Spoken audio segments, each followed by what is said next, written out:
Looked at in terms of the history of race and immigration in this country, it says one thing to me. It says that what Enoch Powell says today, the Conservative Party says tomorrow, and the Labour Party legislates on the day after, with slight modifications. I don't believe there is any person in this room who could be sincere that the Labour Party would be a vehicle for freedom. Counter-narrative news with a commentary and an analysis of Diane Abbott's comments recently that has created somewhat of a crisis. Now, Diane Abbott MP is a Labour Party MP who became elected initially back in around 1983 with a whole bunch of other black MPs, including Paul Boating, Keith Vaz, and Bernie Grant. Paul Boating eventually becomes a new Labour minister supporting British wars across the world. Keith Vaz has been known for decades to be a notorious child sex abuser and corrupt POS in Leicester, which is where he was an MP.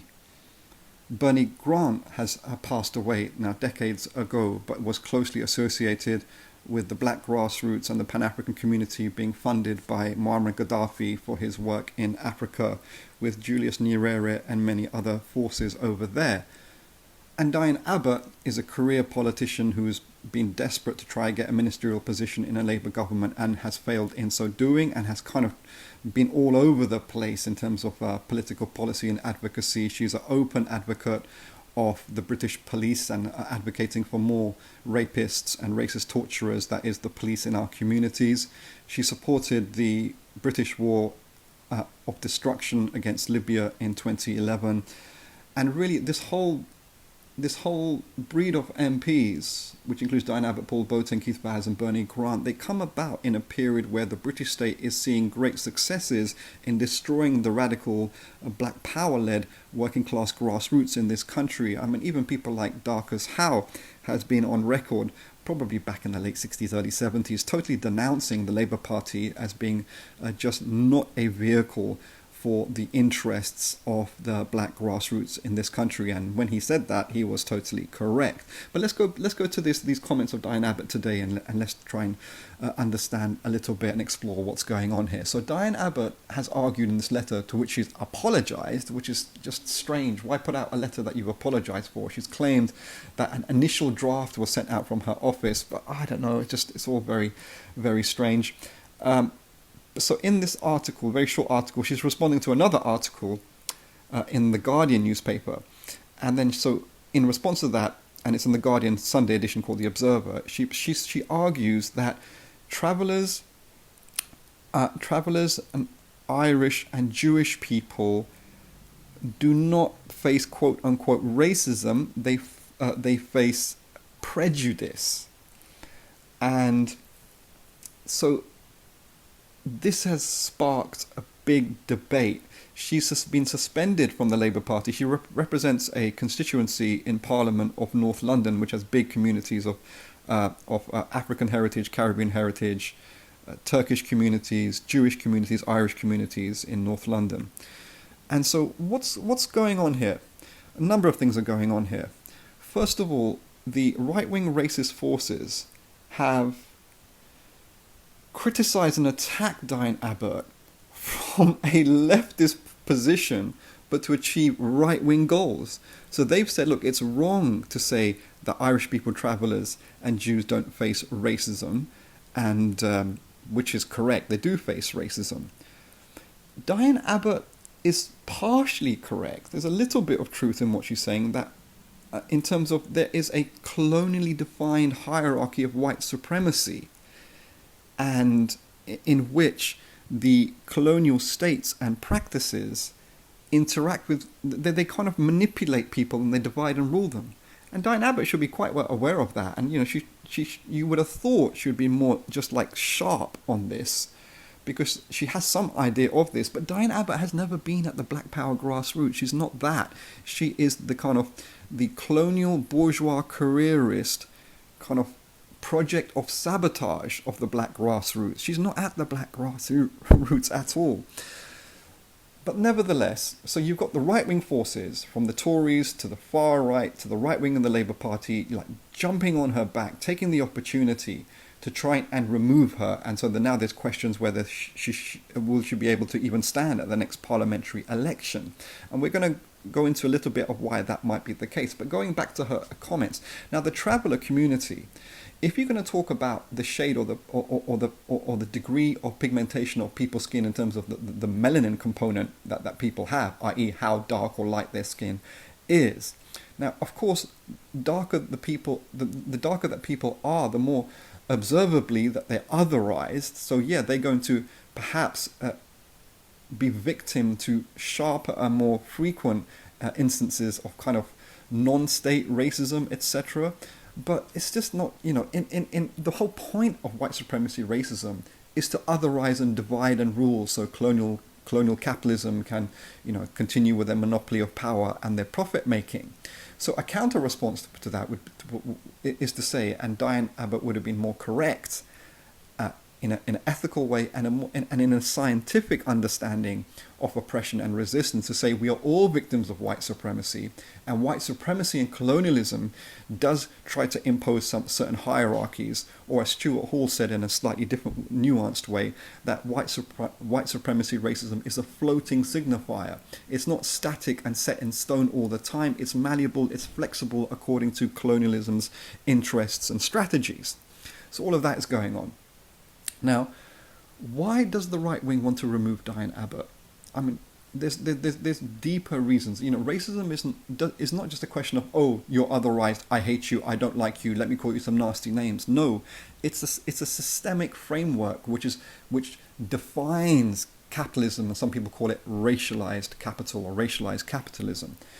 Now, the reason the right wing want to get rid of Diane Abbott, and this is also related to when Jeremy Corbyn led the Labour Party and that just ridiculous phase of the last hurrah of the British colonial left under Jeremy Corbyn's Labour Party leadership.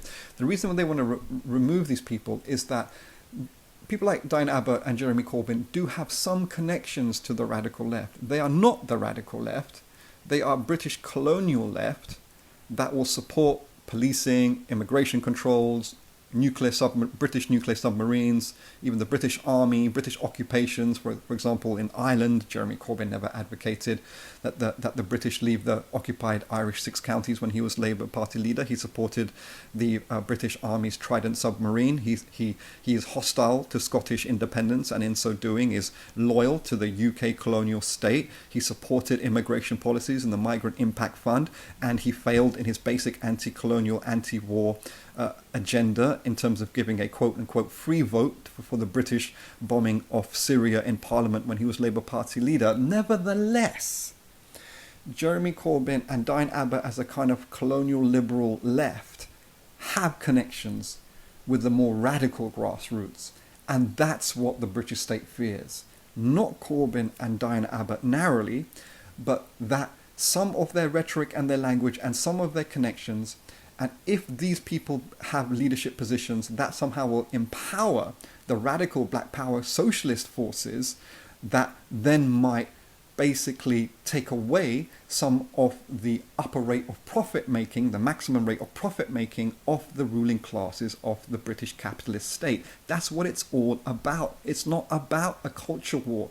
A culture war is just a manipulative mechanism, of the racist and the racist state to keep people squabbling so they can achieve their strategic interests, to basically whip up the right wing, whip up the liberals, and sometimes people perceive the liberals as the left, but it's a Eurocentric liberalism. It's not actually left wing, although in the political spectrum it's towards the left and not the right.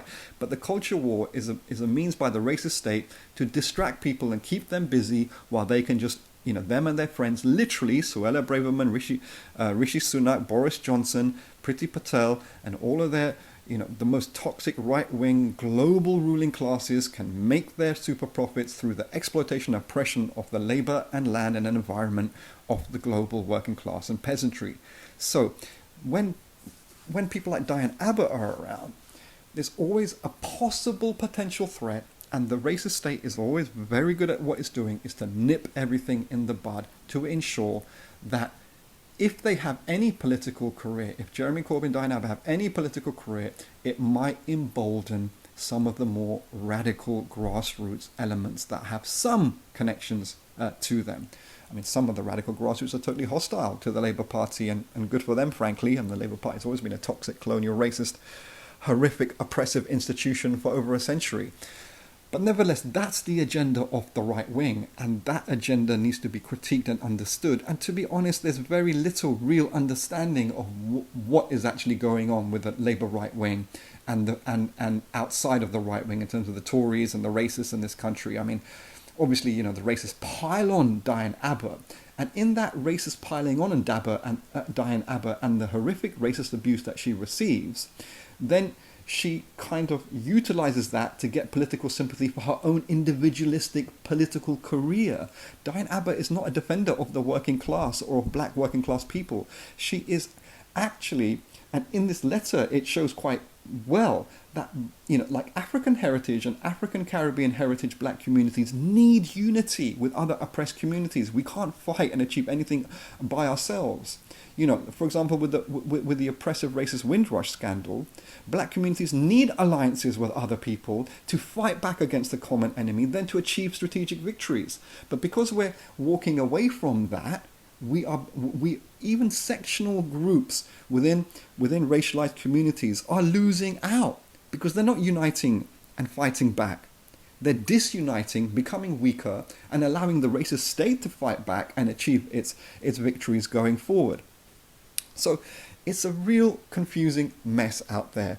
And Diane Abbott's comments in trying to kind of dismiss the experience of traveller Irish and Jewish people in this regard actually fits into the right wing as you know, is to develop the analysis. It's totally in line with them.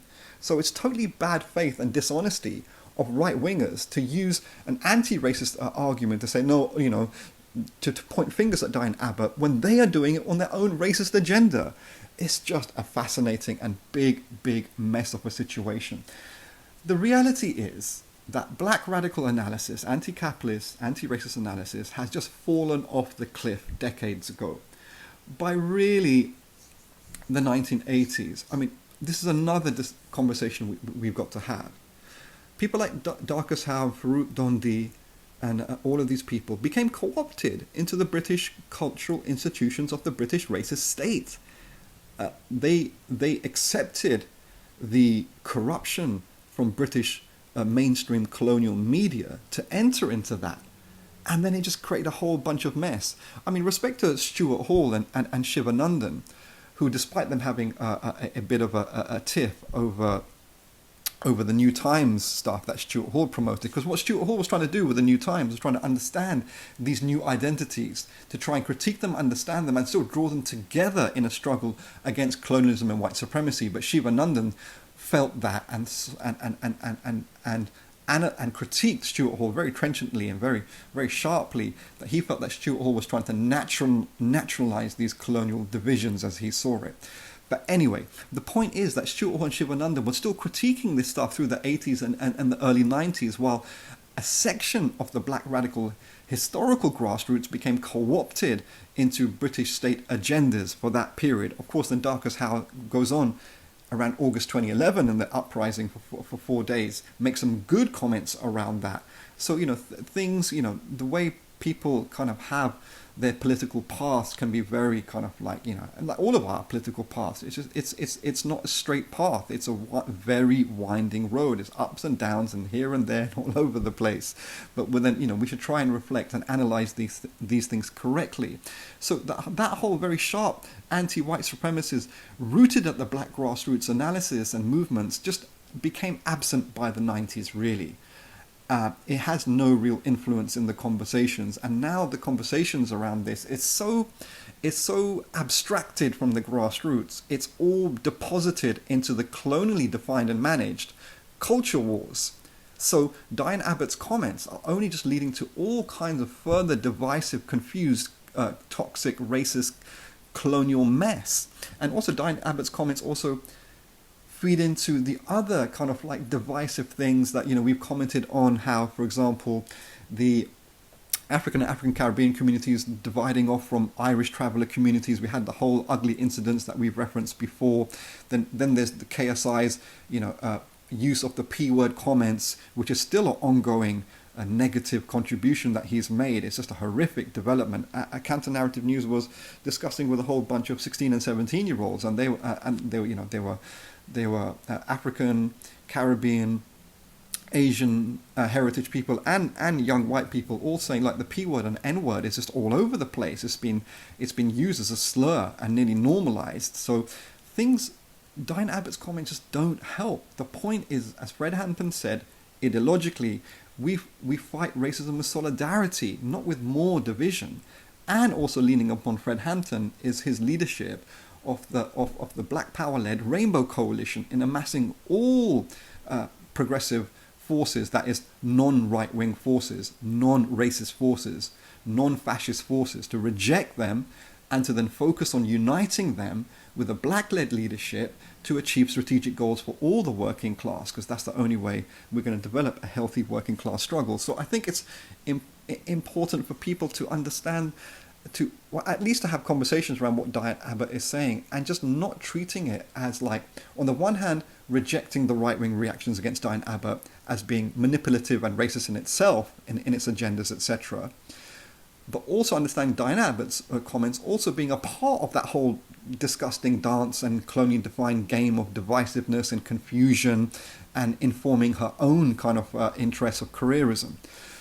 It's a complicated situation, and one feels that probably I may not have gained many friends by this commentary, but it's a necessary commentary nonetheless. And it's something in this day and age, there's so many forces there that seeks to shut down the real strategic critical conversation towards a healthier struggle against white supremacy and colonialism. We cannot support British wars, against African states to destroy them. And the funny thing about that is Diane Abbott supported the British state in 2011 in the destruction of the most radically socialist state in Africa and arguably in the world, when her own colleague Bernie Grant was funded by Gaddafi. She supports the British Army and Air Force, basically killing Gaddafi and his socialist project, when her own comrades were funded by Gaddafi in supporting the good work that they're doing. I mean, this is just bonkers situation that we're at. Anyway, hope that was some of use, and we wish everyone a fantastic day.